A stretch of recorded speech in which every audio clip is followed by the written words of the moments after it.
Mwingine unakuta ameolewa lakini hajawahi kumkabisi mume wake kwa Bwana.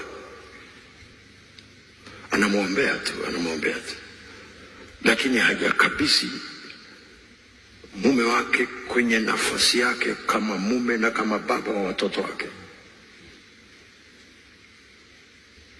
Jifunze kuika nafasi na kumtaja huyo mtu aliyekaa hapo kwa mume wako, alafu uone kitakachotokea. Mungu ataanza kumbana kinafasi.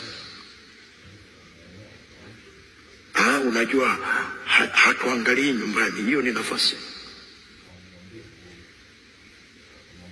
Mweke wakfu kwa Mungu.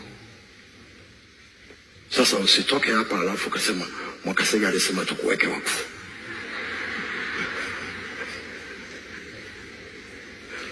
Mimi nakufundisha siri za ufalme wa mbinguni.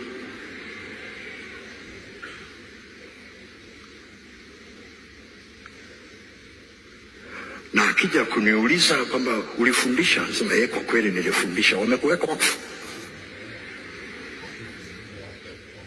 Na kama amekuweka wakfu, shukuru Mungu, kwa sababu sasa Mungu atasimama na wewe na kukufuatilia kwenye milima, kwenye mabonde. Follow up ambayo mke wako alikuwa anakufuatilia kila siku itapungua,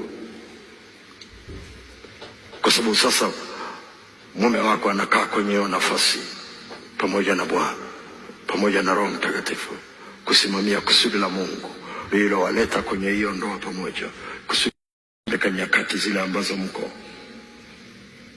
Akampa nafasi ya kuwa baba wa watoto wako. Hiyo ni nafasi kubwa. Au akawa mlezi wa watoto wako, ni nafasi kubwa. Lakini usitegemea atumie akili zake kulea kusudi la Mungu ndani ya watu. It is not possible.